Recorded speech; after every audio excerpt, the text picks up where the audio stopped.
Hello everyone, welcome to Varun's academy. चलिए शुरू करते हैं आज 24 मई 2021 के करंट अफेयर्स।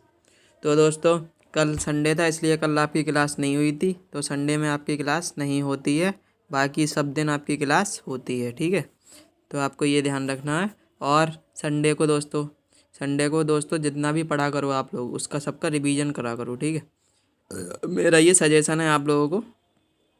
तो दोस्तों चलिए शुरू करते हैं आज 24 मई के करंट अफेयर्स का पहला क्वेश्चन। तो दोस्तों पहला क्वेश्चन है, भारत ने किस देश के साथ सैन्य सहयोग और समुद्री मुद्दों पर समझौता ज्ञापन का नवीनीकरण किया है। मतलब ये दोस्तों जो पहले जो ये समझौता था ये साइन तो हो गया था, लेकिन फिर से इसे न्यू करने के लिए फिर से इस पर साइन करे गए हैं।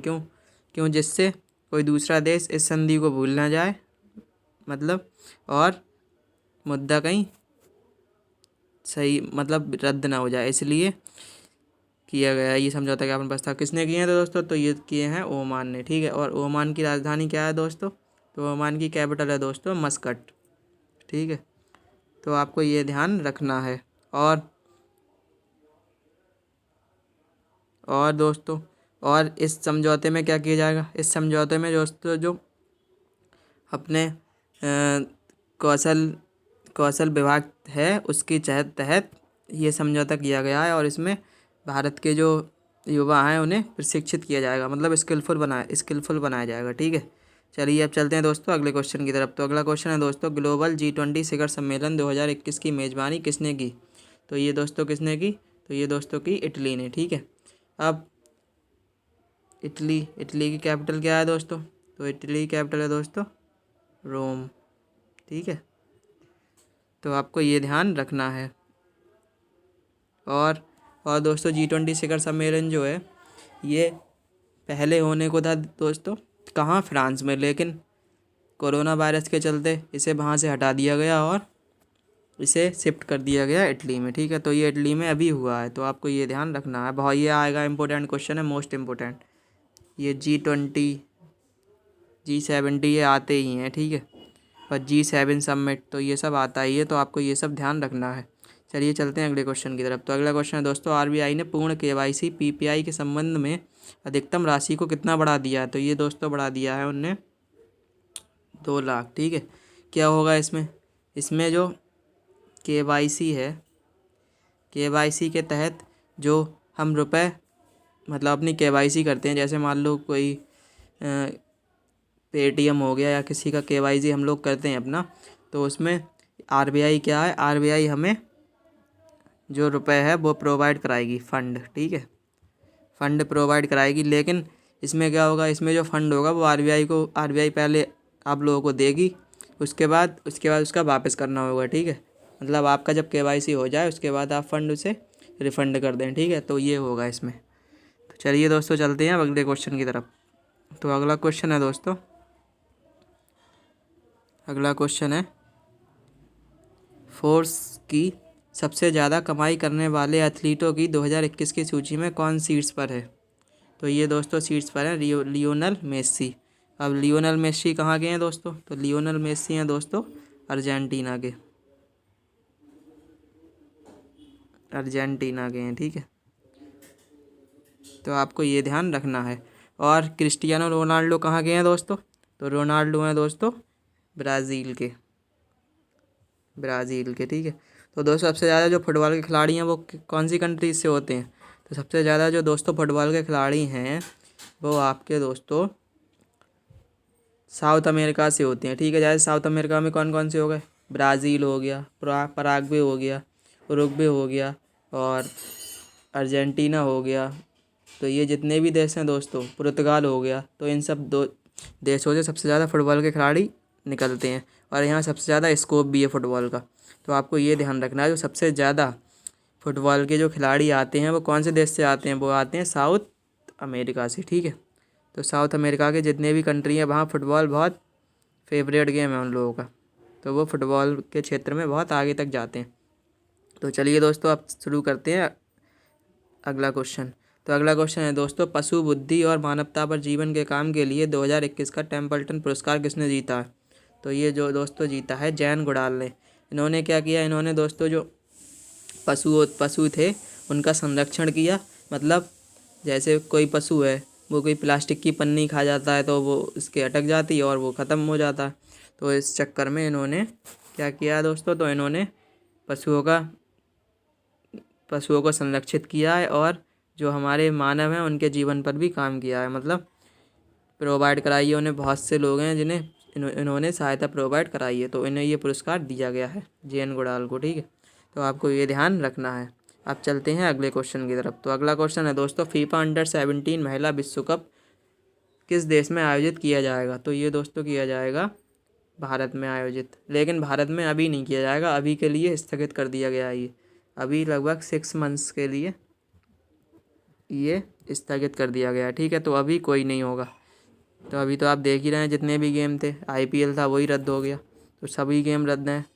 और जितने भी मैच होंगे आगे के वो सब भारत से बाहर ही हो रहे हैं। जैसे न्यूजीलैंड इंडिया की WTC फाइनल है उनके बीच, तो वो भी कहाँ होगा, इंग्लैंड में। तो आपको ये सब ध्यान रखना है। चलिए दोस्तों आगे चलते हैं। तो अगला क्वेश्चन है दोस्तों, 7वां, किस फुटबॉल क्लब ने ला लीगा 2021 का खिताब जीता है? तो ये दोस्तों जीता है एटलेटिको मैड्रिड ने। ठीक है, तो इन्होंने किसे हराया? तो इन्होंने दोस्तों हराया एथलेटिक बिलबाओ को। ठीक है, तो आपको ये ध्यान रखना है। फुटबॉल में दोस्तों क्लब होते हैं, जैसे फुटबॉल की टीम्स अलग होती हैं लेकिन क्लब अलग होते हैं। क्लब का मतलब क्या होता है, जो घरेलू लेवल पर खेलते हैं, जो डोमेस्टिक लेवल पर खेले जाते हैं, वो सब क्लब होते हैं, वो सब मैचेस क्लब खेलते हैं। ठीक है, तो आपको ये ध्यान रखना है। जैसे जो क्रिकेट होता है उसमें घरेलू टूर्नामेंट होते हैं, तो उसमें क्या हो गया, जैसे सैयद मुश्ताक अली ट्रॉफ़ी हो गई, है ना। और ये जितने भी गेम होते हैं, और हाँ, ये अंडर-19 हो गया, अंडर-19। तो ये सब जितने भी होते हैं ये सब क्रिकेट के घरेलू होते हैं। ऐसे ही फुटबॉल के जो घरेलू टीमें होती हैं वो ये होती हैं, जैसे फुटबॉल क्लब होते हैं उनके घरेलू, जैसे रियल मैड्रिड हो गया, बार्सिलोना हो गया, एटलेटिको मैड्रिड हो गया, एथलेटिक बिलबाओ हो गया। तो बार्सिलोना से कौन खेलते हैं दोस्तों? Lionel Messi. तो आपको ये भी ध्यान रखना है, लियोनल मेसी खेलते हैं, जो जिन्हें मिला है फोर्स का सबसे ज़्यादा कमाई करने वाले एथलीटों की सूची में पहला स्थान। तो लियोनल मेसी खेलते हैं दोस्तों बार्सिलोना से, तो आपको ये ध्यान रखना है। चलते हैं दोस्तों अगले क्वेश्चन की तरफ। तो अगला क्वेश्चन है दोस्तों, MS नरसिम्हन का हाल ही में निधन हो गया, वह कौन थे? तो वह दोस्तों एक गणितज्ञ थे। इन्होंने गणित के क्षेत्र में बहुत बड़ा योगदान दिया था, इसलिए इन्हें ये मिला है। और इन्होंने दोस्तों क्या करा है, इन्होंने जो पाइथागोरस प्रमेय थी, तो पाइथागोरस प्रमेय में इन्होंने एक अलग रूल लगा के, जैसे पाइथागोरस प्रमेय क्या होती है दोस्तों, कर्ण का स्क्वायर बराबर लंब का स्क्वायर प्लस आधार का स्क्वायर, ये होता है। लेकिन इन्होंने इसमें कुछ चेंज करके और एक नया फार्मूला डेवलप किया है। ठीक है, तो इन्हें इसके लिए ये मिला है, लेकिन इन्होंने यही नहीं किया है, इन्होंने बहुत योगदान दिया है गणित में, इसलिए इन्हें मिला है ये अवार्ड। ठीक है, तो दोस्तों चलते हैं अगले क्वेश्चन की तरफ। तो अगला क्वेश्चन है दोस्तों, फीफा का मुख्यालय कहाँ है? तो दोस्तों फीफा का मुख्यालय जो है वो है लुसाने, स्विट्ज़रलैंड में। तो आपको ये ध्यान रखना है। और फीफा वर्ल्ड कप होता है, आपको ध्यान ही होगा, फीफा वर्ल्ड कप होता है जो किसने जीता था पिछली बार? आप इस क्वेश्चन का आंसर मुझे कमेंट में लिख के बताएं कि फीफा विश्व कप जो पिछला वाला हुआ था वो किसने जीता था, और जो आगे होगा वो कहाँ होगा। तो दोस्तों आपको ये बताना है। चलो आगे होगा वो मैं आपको बता देता हूँ। आगे दोस्तों कतर में होना है, ठीक है, जिसकी कैपिटल है दोहा। तो यहाँ होगा आगे वाला, लेकिन जो पीछे वाला है, मतलब पिछला वर्ल्ड कप हुआ था, वो किसने जीता था, आपको इसका आंसर कमेंट में लिख कर बताना है। अब चलते हैं अगले क्वेश्चन की तरफ। तो अगला क्वेश्चन है दोस्तों, Nagarjuna Sagar Shri slam elephant reserve कहाँ है? इस क्वेश्चन का आंसर दोस्तों, ये क्वेश्चन मैंने इसलिए डाला है कि आपकी स्टैटिक भी रिवाइज होती रहे थोड़ी थोड़ी। तो दोस्तों अगर आपने स्टैटिक की वीडियो देखी है तो इसका आंसर आप तभी कर पाएंगे, वो भी एलिफेंट रिजर्व वाली वीडियो। तो दोस्तों Nagarjuna Sagar Shri slam elephant reserve है दोस्तों आंध्र प्रदेश में, और ये सबसे बड़ा एलिफेंट रिजर्व है, सबसे बड़ा एलिफेंट रिजर्व है। ठीक है, तो आपको ये ध्यान रखना है। और दोस्तों स्टैटिक के आपके 1 से 2 क्वेश्चन रोज़ देखने को मिलेंगे अब, क्योंकि आपका उसका भी रिवीजन होता रहेगा और आपकी तैयारी अच्छी होती रहेगी, तो इसलिए मैंने ये डाले हैं क्वेश्चन, और 1-2 तो आपको रोज़ ही मिलेगा अब देखने को। सही है, चलिए तो आपको पता ही है आपकी जो क्लास टाइमिंग है वो कितने बजे है। वो 9 बजे आपको करंट अफेयर्स कराई जाती है और 9 बजे शाम को स्टैटिक जीके। तो आप आइए और देखिए और क्लास का आनंद लीजिए और ज़्यादा से ज़्यादा क्लास को शेयर करिए, जिससे बाकी जो पढ़ने वाले बच्चे हैं और जिनकी कोई इकोनॉमिकल कंडीशन के मारे नहीं पढ़ पा रहे हैं, तो उनके लिए ये वीडियो मैं बनाता हूँ। और दोस्तों, इसे ज़्यादा से ज़्यादा शेयर करिए और अपने दोस्तों को भी बताइए कि ऐसा ऐसा पढ़ाया जा रहा है, ठीक है। तो चलिए दोस्तों, आज के लिए इतना ही काफ़ी है। मिलते हैं स्टैटिक जीके के अगले टॉपिक में शाम 9 बजे, ठीक है। चलिए दोस्तों, ठीक है दोस्तों, गुड बाय, टेक केयर और अपना ख्याल रखें और घर से ना निकलें। अरे भैया बन गई भी, इसके 10 मिनट हुए हैं भाई। आरियाना मी